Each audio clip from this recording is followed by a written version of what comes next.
अवधूत चिंतन श्री गुरुदेव दत्त श्री स्वामी समर्थ. नमस्कार प्रेमळ भक्तांनो.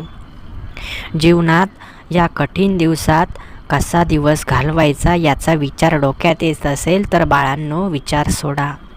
चिंता करत आता रडत बसू नका. वाईट काळ फार दिवस टिकून राहणार नाही. कारण जसे वाईट दिवस येतात तसे चांगलेही दिवस येत असतात. म्हणून लक्षात ठेवा, कुठलीही गोष्ट कायमस्वरूपी जीवनात टिकून राहू शकत नाही. तर मग हे फक्त थोडेसे वाईट दिवस आहेत, हेही निघून जातील. तुमचंही चांगलं आणि मोठं पर्व आता सुरू होणार आहे. जीवनात तुम्हाला जी गोष्ट पाहिजे ती आता तुम्हाला लवकरच प्राप्त करता येणार आहे.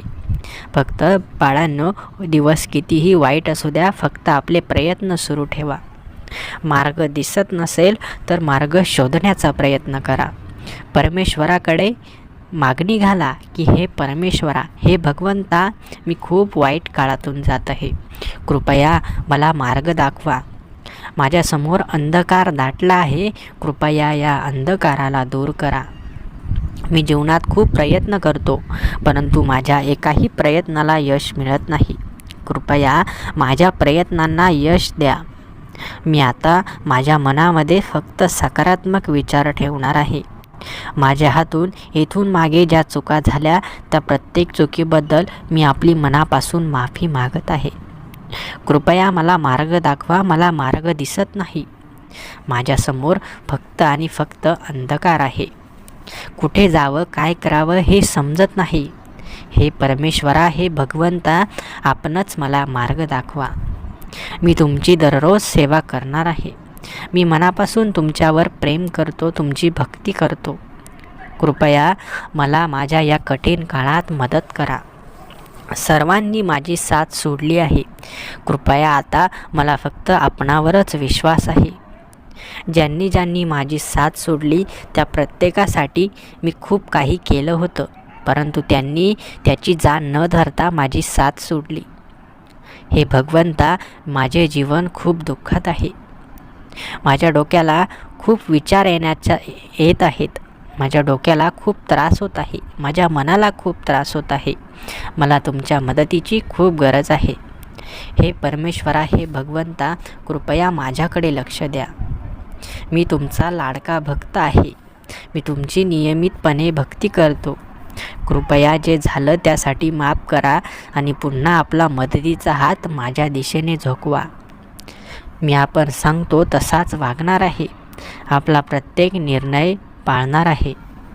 आपण सांगितलेली प्रत्येक गोष्ट मी आता करणार आहे. कृपया मला आपल्या मदतीची गरज आहे. कृपया मला मार्ग दाखवा. बाळांनो, अशा प्रकारे देवाकडे मागणी केल्यास तुम्हाला नक्की काही ना काही मार्ग जरूर दिसणार आहे. परमेश्वराकडे फक्त आपल्या प्रयत्नाचं फळ मागा. बघा, परमेश्वर तुम्हाला आपल्या मदतीचा हात पुढे करतील. जीवनात जे घडायचं ते घडेलच, परंतु ज्या वेळेस आपल्याला सर्व काही हरल्यासारखं वाटतं तेव्हा विजयाचं एक दार उघडण्यासाठी परमेश्वर आपल्याला मदत करत असतात. या जगात सर्व काही व्यर्थ जाईल, परंतु परमेश्वराची केलेली भक्ती आणि सेवा कधीच व्यर्थ जाणार नाही. कारण माणूस तुम्हाला सोडून जाऊ शकतो, परंतु परमेश्वर कधीच तुम्हाला सोडून जाऊ शकत नाही. ही दुनिया त्यांच्यावर चालत आहे, त्यांच्या नियमांवर चालत आहे. त्यांनीच बनवली आहे आणि या सृष्टीमधील एक आपण मनुष्य म्हणून जीवन जगत आहोत. या ब्रह्मांडाचे ब्रह्मांड नायक आपल्या मदतीसाठी जेव्हा येतील तेव्हा सर्वजण आपल्याकडे फक्त बघतच राहतील. जीवनात असं काही घडेल ज्याचा कधी आपण विचार देखील केला नव्हता. ज्या दिवशी आपल्याला सर्व काही गमावल्यासारखं वाटतं त्या दिवशी आपल्याला भगवंत एक असा चमत्कार दाखवतात ज्याचा कधी आपण विचार देखील केला नव्हता. जी गोष्ट आपण मिळणार नाही म्हणून सोडून दिली होती, अचानक ती गोष्ट आपल्या समोर येईल. म्हणून बाळांनो, जीवनात कधी काय चमत्कार होईल सांगता येत नाही. फक्त चमत्काराला ओळखायला शिका. तुम्ही कुठेही जा, कोणत्याही ठिकाणी जा, तुम्हाला परमेश्वराचं दर्शन हे होईलच. तुम्ही एखाद्या रस्त्याने जात असाल, एखाद्या दुकानामध्ये जात असाल, एखाद्या जेवणाच्या हॉटेलमध्ये जात असाल, एखाद्याच्या घरामध्ये जात असाल, कुठे ना कुठे तुम्हाला परमेश्वराचा फोटो हा दिसणारच आहे. म्हणून परमेश्वराला नाकारण्यात काहीच अर्थ नाही आणि ते आपण नाकारू देखील शकत नाही. कारण परमेश्वर प्रत्येक ठिकाणी आहेत, या जगाच्या प्रत्येक कोपऱ्यामध्ये आहेत. आपल्याला फक्त बघण्यासाठी, परमेश्वराकडे बघण्यासाठी आपल्याला आपले डोळे दिव्य बनवावे लागतील. त्याच डोळ्यांना परमेश्वर दिसतात ज्या डोळ्यांमध्ये दिव्य शक्ती आहे. म्हणून बाळांनो, लक्षात घ्या, ज्ञान कधीच कमी पडू देऊ नका. कारण ज्याच्याकडे खरोखर धार्मिक ज्ञान आहे तोच माणूस परमेश्वराशी संवाद साधू शकतो. आपल्याला काही करायचं नाही, आपल्याला फक्त चांगलं राहायचं, चांगलं विचार करायचे, सर्वांची चांगलं वागायचं, देवाची नियमित भक्ती करायची. जे अंधश्रद्धा पसरवत आहेत त्यांच्याकडे लक्ष द्यायचं नाही. कोणी तुम्हाला असंही सांगेल की मला 500 रुपये द्या, मला 1000 रुपये द्या, मी तुम्हाला हा तोडगा सांगतो, तो तोडगा सांगतो, या फापट अफवांवर विश्वास ठेवू नका. कारण ही सर्व अंधश्रद्धा आहे. परमेश्वराची भक्ती आपण स्वतः करायची, नियमितपणे करायची. कोणाला पैसे देऊन देवाची भक्ती करता येत नाही. बाळांनो, लक्षात घ्या, आपण जी आपल्या हाताने, आपल्या मनाने, आपल्या प्रेमाने जी भक्ती करतो तीच भक्ती देवाला आवडत असते. कोणाला पैसे देऊन कोणाकडून भक्ती करून घ्यायची नाही. आपल्याच्याने जे होतंय तेवढं करायचं. बघा, देव कधीच तुमच्यावर नाराज देखील होणार नाही. कारण परमेश्वराला माहीत आहे माझा भक्त सच्चा आहे. पैशाचं जर तुम्हाला काही वापर करायचा असेल तर कोणाला दानधर्म करा, गरिबांना दानधर्म करा. परंतु कोणी खोटं सांगून तुमच्याकडे पैसे लुबाडत असेल तर त्याच्याकडे विश्वास दाखवू नका. कारण बाळांनो, आजकाल आपल्या परमेश्वराला वाईट ठरवण्यासाठी लोक हाच व्यवसाय सुरू करत आहेत. कोणीही तुम्हाला सांगेल की मी तुझं भविष्य सांगतो, मला 500 रुपये दे. कोणीही सांगेल की मी ही पूजा करतो, मला 1000 रुपये दे. म्हणून बाळांनो, कोणाकडूनही पूजा करून घेऊ नका.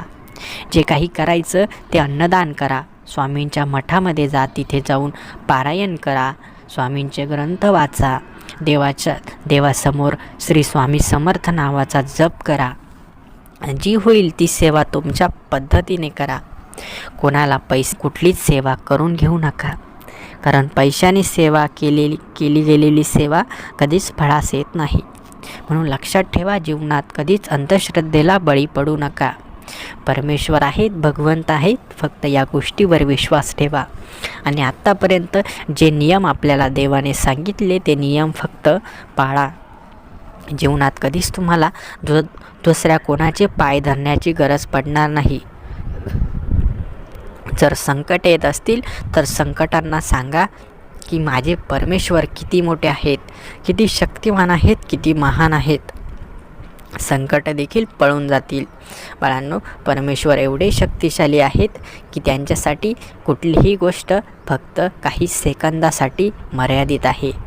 म्हणून आपल्या जीवनात बदल घडवण्यासाठी 1 सेकंद फक्त पुरेसा आहे. जीवनात जे काही करायचं ते फक्त चांगल्या मनाने करा, चांगल्या विचाराने करा.